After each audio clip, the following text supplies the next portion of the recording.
that the Gandhi family, Rahul Gandhi and Sonia Gandhi, have got relief from the court in the National Herald case where they were charged of money laundering. Is the Congress then right to claim vindication? You know, it was National Herald case has always been seen as like an albatross around the Congress leadership. With this kind of relief coming in from a Delhi court, how does it really play out in terms of narrative? I think that's where the story lies. Who will be able to build the narrative in their favor? Clearly, the BJP is on the defensive on this one.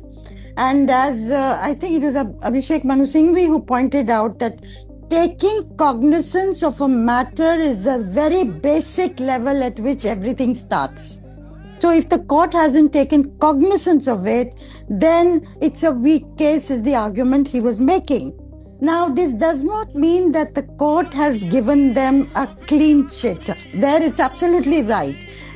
Will the ED continue with the investigation, with other aspects of the investigation and the case continue? Obviously, they will continue. And if it is a technicality, then the technicality will be corrected. And so all that we need to do. But the more important question is that the Gandhi family, Rahul Gandhi and Sonia Gandhi, have got relief from the court in the National Herald case where they were charged of money laundering, a very serious offense. And that is the narrative, that is the political benefit. It's good news for the Congress party and the Gandhi family after a very, very long time.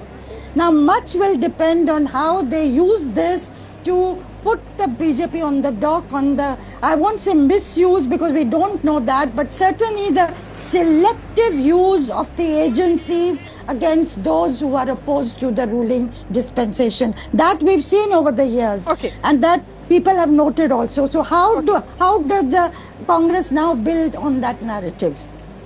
Sanjay Hegde, many would say that the process in itself is a punishment in ED cases. Absolutely.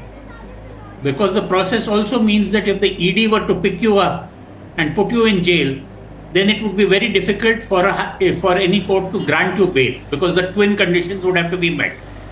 Therefore, the threat of an ED raid and an arrest always is a very huge sword. You have had several politicians in several other parties saying, oh, we have to go over to the other side because otherwise the ED will raid us and we cannot sleep.